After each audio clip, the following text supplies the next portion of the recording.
The return of the Jewish people to Jerusalem in 586 BC marked the beginning of Second Temple Judaism. After being allowed to return by Cyrus, the king of Persia, the Second Temple would be built in 515 BC. It, along with the faith of the Jews, would survive regime change, war, and fierce persecution. That is, until 70 AD, when the temple's eventual destruction at the hands of the Roman legions marked the beginning of Rabbinic Judaism and a new faith entirely.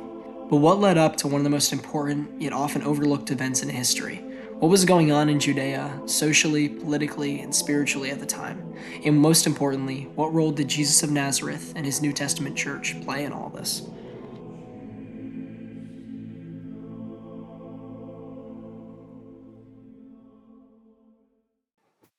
In roughly 30 AD, Jesus of Nazareth began his ministry. Jesus, along with the early Christians, found themselves in politically a pretty crazy time. After the death of Herod the Great, his sons, Herod Antipas and Herod Philip, would succeed him and locally co-rule the region. They were the ones who ruled the region of Judea during the life of Jesus and are both mentioned in the New Testament. They both worked under the authority of the Roman prefect of the time, Pontius Pilate. Another important figure that held power during this time, but whose name is often forgotten, was the Jewish high priest Joseph ben Caiaphas, who would be in the office of high priest from 18 to 36 AD and preside as the head of the Sanhedrin during the trial of Jesus. After the crucifixion of Jesus in roughly 33 AD, things kind of hit the fan, and none of these people would hold their power for very much longer. As the New Testament church began to grow, they would constantly be interacting with local political and religious figures, usually not for very positive reasons. The first of these interactions after the death of Jesus is recorded in Acts chapter 4, where the apostles Peter and John are called before the high priest. Not long after the death of Jesus, Caiaphas would be deposed in 36 AD. Considering in the days in the Old Testament, the office of high priest would usually be held for life, similar to the office of bishop, this contradicted the traditional Jewish practice. But seeing as the office of high priest was greatly respected by the Jewish people, the Roman rulers used this to their advantage and appointed Jews for their office that they had handpicked in an effort to make the Jewish people more sympathetic to Rome. However, this practice seemed to have the complete opposite effect, giving the Jews the impression that the high priest had been bought out and were more loyal to Rome than their own people. This lingering hostility and aggression, on top of the death of Jesus and the unrest it caused, was most likely the reason for the high priest Caiaphas' dismissal. In the same year, Pontius Pilate would also be removed from power. Although he would serve longer than any other Roman prefect in Judea, he would be sent back to Rome. According to Josephus, the reason for his departure was that he used an unnecessary level of force in putting down a Samaritan rebellion. This would only increase the hostility in the region, and Rome would excuse him from his office shortly after. In his time as procurator, he served longer than anyone else in the region would, being in the office for almost a decade. After he left Judea and went back to Rome, we don't really know what happened to him. Eusebius of Caesarea, a church historian, who is also venerated as a saint in the Oriental Church, writes that Pontius Pilate killed himself, but Eusebius himself wasn't entirely sure of this. Some claim that he was executed, while others saying he was exiled to France. Tertullian even claims that he converted to Christianity and began trying to convert others to the faith. Although obviously, as a Christian, I would like to believe that he converted to the faith, there's not really any way we can confirm this. And seeing how he was generally a pretty good governor and obviously had governing experience, in my opinion, it makes the most sense that he was moved to France either as a form of exile or was just given a new job there. After his time in Judea, he kind of falls off the face of the earth, and we don't really know what happened to him. With both Pilate and Caiaphas both being ejected in 36 AD, Rome would have a power vacuum to fill. Due to the Herodian restoration going on at the time, Pilate's replacement, Fadus, wouldn't step in until 44 AD. And Caiaphas' brother, Jonathan ben Ananias, I don't know, I can't really pronounce it, but his brother would replace him as high priest. Both of the replacements would also soon be replaced. Fadus by 46, and Jonathan within a few months. This trend of leaders being cycled and swapped out would continue until 70 AD. With 15 high priests and 10 Roman procurators serving in only 34 years. This unstable chain of leadership really speaks to the mess that Judea was at the time. The unstable leadership, along with the mass unrest growing among the Jewish people, was a recipe for disaster. It's no secret that in times of political turmoil, people tend to move to extremes. This is why groups like the Zealots grew in popularity at this time. Historically, the Zealots did not see overwhelming support among the Jewish people. Although their resistance to the Romans was probably quietly supported, the majority of Jews were not happy with their extremely violent tactics. But as time went on, the Jews began to gradually view them less as terrorists and extremists, and rather as the only group able to provide a solution to the Roman occupation. Shortly after the departure of Pilate and Caiaphas, the reign of Herod Antipas and Herod Philip would also come to an end. Herod Philip would die in 34 AD, and Herod Antipas would be deposed and exiled on charges of conspiracy in 39 AD. Their nephew, Herod Agrippa I, had formed a very good relationship with his Roman overlords, and because of this was given the seat of power, reigning from 41 to 44 AD. His reign was short and his death was very sudden. His death is recorded in the book of Acts and in the writings of Josephus. In Acts 12, Herod Agrippa is recorded calling for the execution of St. James, the brother of John, and has him beheaded. Seeing that this pleases the Jewish people, he has Peter thrown in prison. The book of Acts details how Peter is freed from prison by an angel. Herod is then recorded as being struck dead by an angel of the Lord after someone declared that he is a god. Josephus' account of Agrippa's death is almost identical to the one in Acts, also recording that he dies after being declared a god. In Josephus' Antiquities, he explains how Herod Agrippa wore an outfit covered in silver to a Caesarean festival. Like in the book of Acts, someone marvels at him and calls him a god. He neither affirms nor denies this, and almost immediately after sees an owl perched above him. He understands this to be an omen that he would soon die. Moments later, he feels a great pain in his chest and is carried off to his palace where he dies. Josephus' accounts also place his death right around the time the book of Acts does. Upon his death, there was great mourning among the Jewish people, as he was the most popular Jewish leader they had had in a long time. For Rome, this was also very unfortunate, as they had lost a genuinely respected and well-liked leader. When Agrippa I died, all hopes of resolving the bad blood between the Jews and Rome seemed to have died with him. Jewish and Roman relations from here on out were irreconcilable. After the death of Agrippa I, the authority of the temple would be given to his brother, Herod of Chalcis, who himself would have a short reign, dying in 48 AD. Around the same time, the Roman procurator, Cumanus, would be placed over Judea. And he was controversial, to say the least. The first of his many controversies occurred when he placed a detachment of Roman soldiers in Jerusalem during the Passover to maintain control of the crowds. After one of the soldiers allegedly began hurling insults at the Jews, some of the Jewish people there, in retaliation, threw stones at the soldiers. This caused a major riot, leading to a stampede that, according to Josephus, killed anywhere from 20 to 30,000 people.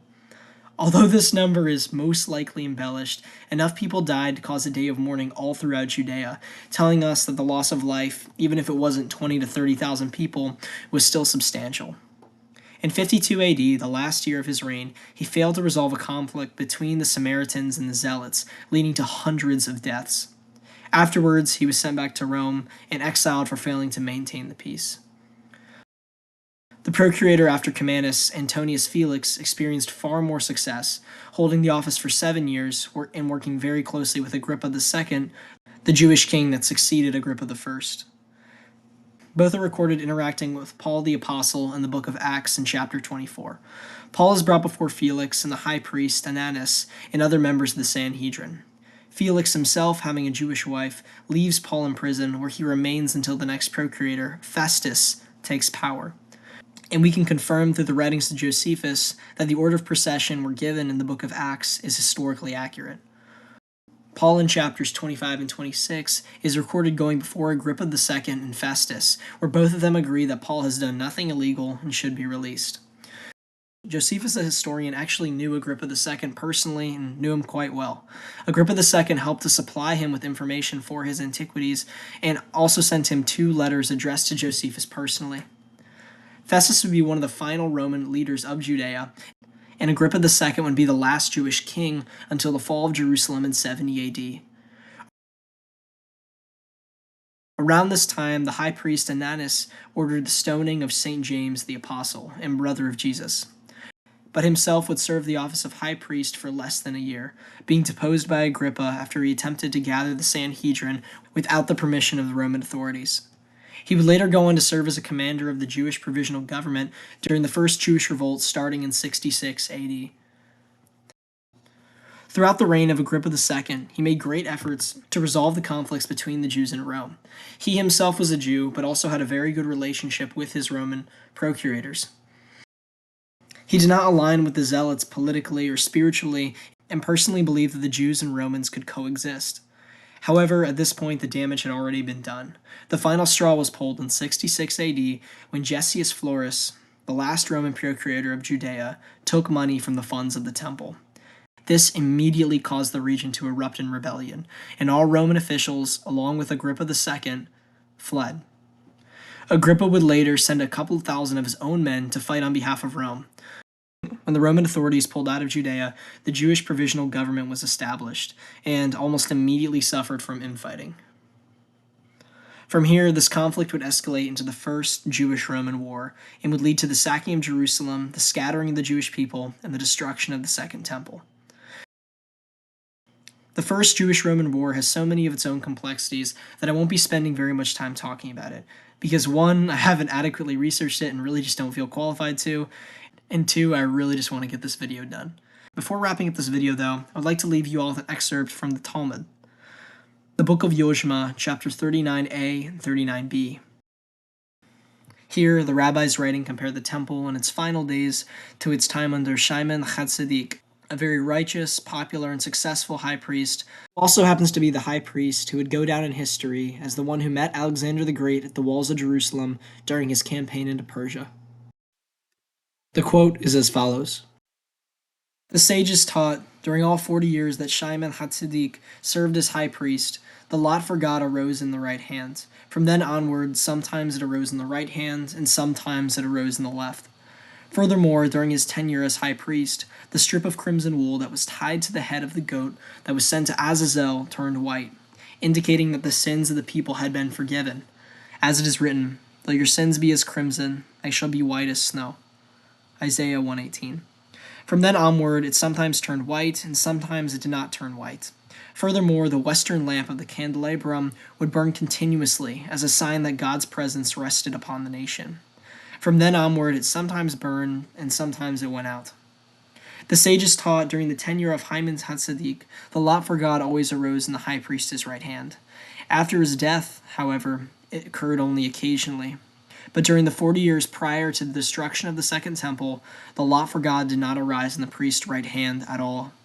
So too, the strip of crimson wool that was tied to the head of the goat sent to Azazel did not turn white.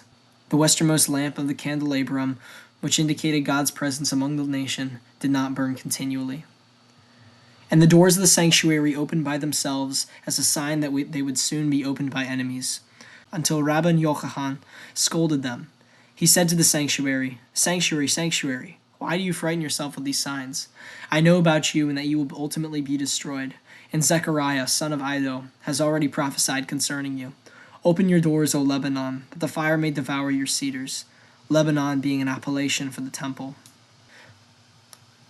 Here we have Jewish rabbis writing in the 4th century, discussing how 40 years before the destruction of the temple, that being 30 AD, the same year Jesus began his ministry and started performing miracles of his own, miracles within the temple ceased completely.